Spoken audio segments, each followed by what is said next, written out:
What is good, everyone? It's your boy Mark, and I know what you guys have been thinking. Bro, where the hell you been? But yeah, I'm finally back now. Finally got my own studio space. Been grinding for a while now. But yeah, let's just get straight into the video. We're gonna do curls on top with the mid taper on my boy Andre.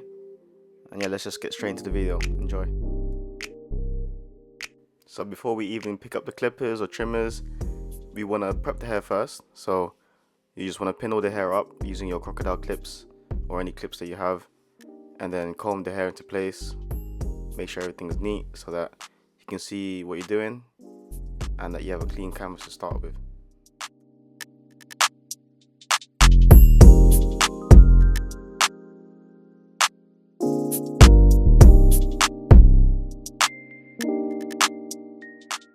Okay, cool. So to start the trim off, we're going to use a 3 guard to debulk. This is going to be the foundation of our fade.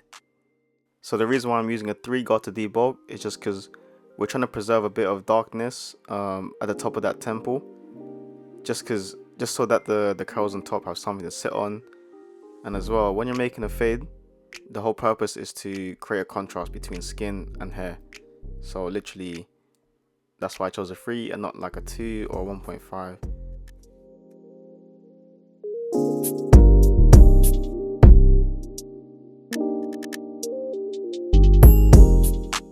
So to start the taper off, we're going to use our trimmers and we're going to punch in that bold line, starting at the top of the ear and lining it towards the eyebrow.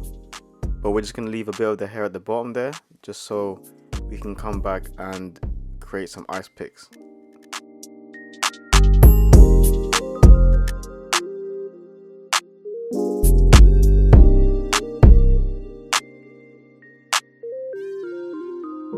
Before we start the tapers, here I'm just going to check where his natural lineup actually sits, and we're going to do like an initial shape up or line up.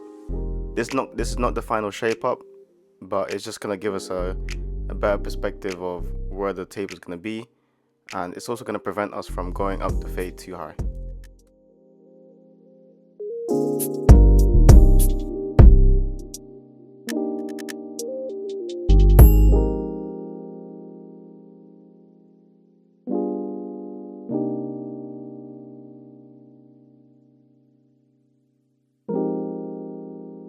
To create our first guideline, we're going to use the 1 guard all the way closed, and we're going to go up a finger's width, which is roughly about an inch, and this will be the base of our fade, which is what the open lever and the half is going to blend into.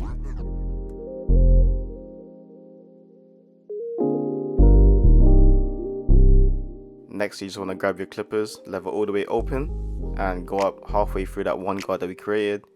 This will be called our primary guideline, and as you get into the bold line, you just want to close your lever notch by notch, and this will eventually take out that bottom line.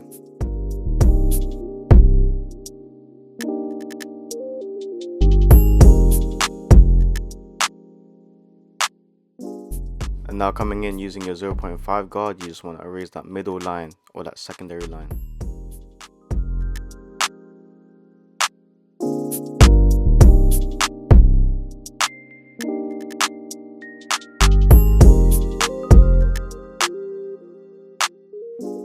And then lastly, to blend into our 3 guard that we created in the beginning, we're just going to use our 2 guard, lever open, and we're just going to try to scoop out into the 3,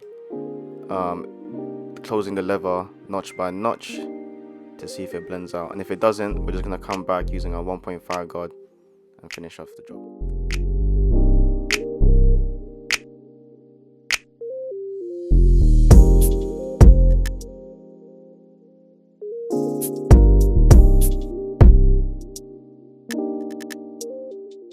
So as we can see, the 2 didn't really fully take out that line, so we're just going to come back using the 1.5 guard and completely erase that line.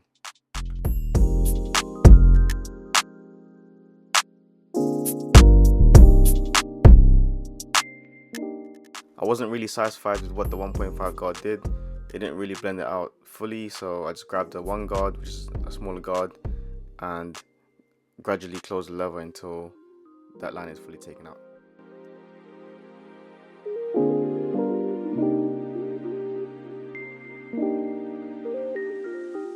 And then after, sticking with the 1 guard lever open, we're just going to reduce the sideburn, and we're going to line this up, make it nice and sharp, and then fade out the top part of that sideburn.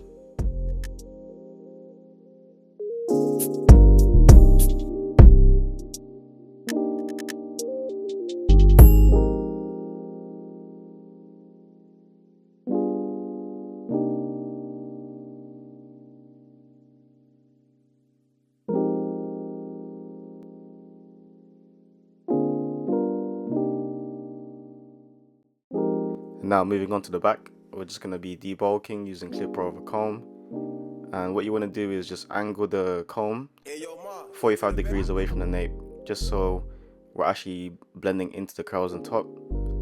And this is also a good technique to use, just so we can see what we're doing, so we can start the fade without having so much weight in the back.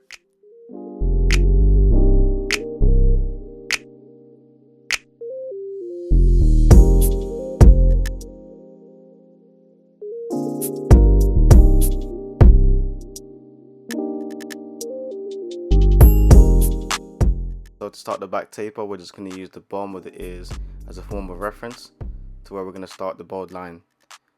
We're basically using the same steps as we used with the side tapers. The only difference is we're working with a bigger surface area. So with that being said, we're going to be using slightly wider guidelines just because we want to stretch it a bit more. And it's also important, guys, to make this first guideline very straight and very neat, just because this is going to be the foundation of the fade that we're going to create. So if this line is not neat, then that means the rest of the fade is not going to be neat, and you're just going to have a rubbish fade. So make that neat, bold everything out in the bottom, take off all the hairs, and then come back using your 4 shavers just to make everything skin bold.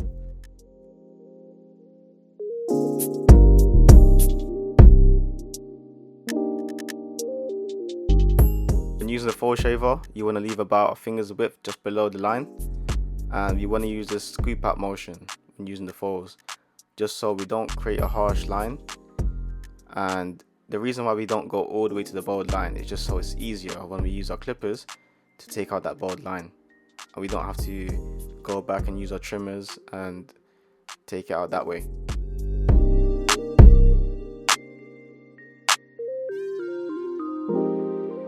Just a little tip for you guys, it's always a good idea to start your guidelines or erase guidelines using your lever open first and then gradually close it, because you can always take hair off but you can never put it back on.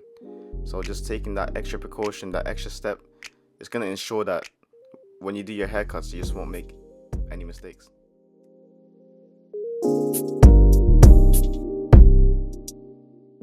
And now to start the actual fading of the back, we're just going to use our clippers, lever all the way open, and we're going to go up a finger's width or roughly an inch.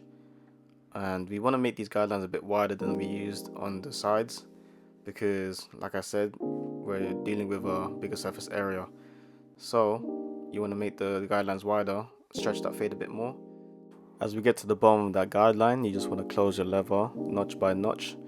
This will eventually take out that bottom line, and if it doesn't take out the bottom line, you can just come back with your trimmers. But like I said, since we already made that foundation of not going too high with the 4 shavers, we're not going to need to do that.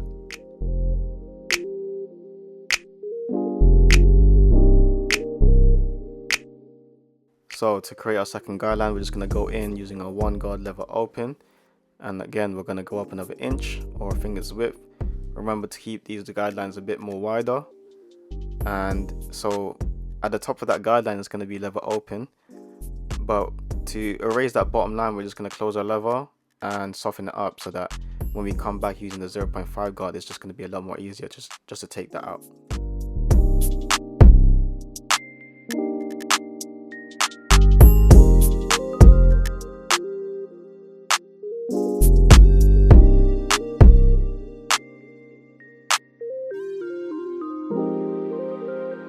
So now that we've softened up that bottom line, it's going to be way more easier now to come back using our 0.5 guard to eventually take out that bottom line.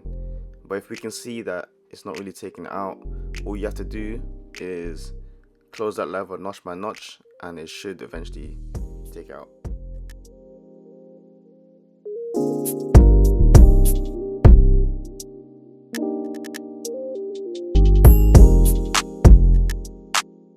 And then the last step, we're just going to grab the 1.5 guard and finish off the taper by blending into the two that we created earlier, using the scoop up method as well. And if we see that the line isn't getting erased, then we're just going to close the lever. And if that doesn't erase it, we're just going to go back with the one guard open and slowly close that lever until that line is fully taken out.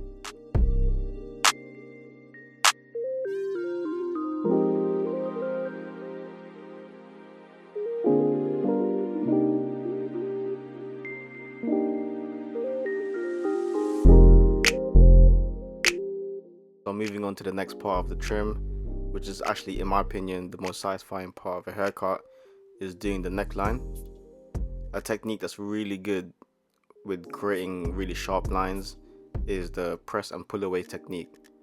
This technique allows for all the hairs to feed into the teeth of the trimmer, and therefore making a really defined and crispier lineup. Just make sure you flap your client's ears down just so you don't accidentally cut them, and then just follow that natural curve. You can use the side of your trimmer's blade to etch in that line like a pencil, but you want to make every stroke have a purpose. Pause, and then just clean up everything underneath, and then eventually it will just come out crispy.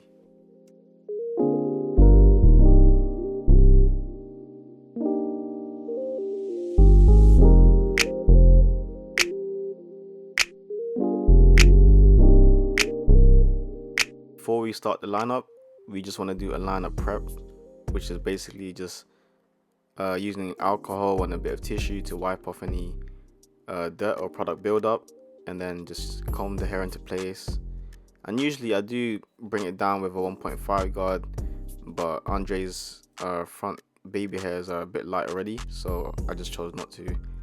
And then usually I do use some holding spray as well, some spritz or some hairspray, but yeah, he didn't need it, so I just went straight in, started right in the middle and worked my way to one side. You always want to start in the middle where the hair is the most dense, the most dark, and then work your way to one side.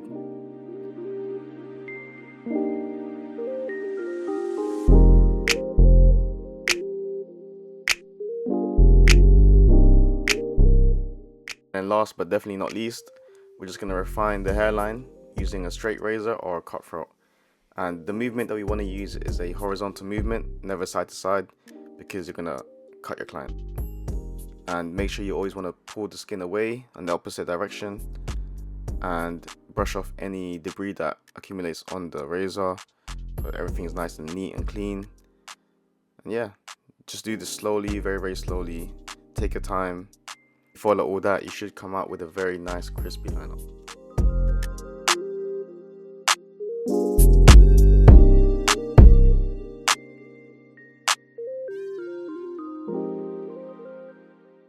Alright then guys, so this is my favorite part of the video. Sometimes as barbers we get clients who come in our chairs looking like this, but every time they come out looking like cool guys. So that's a wrap on today's haircut video.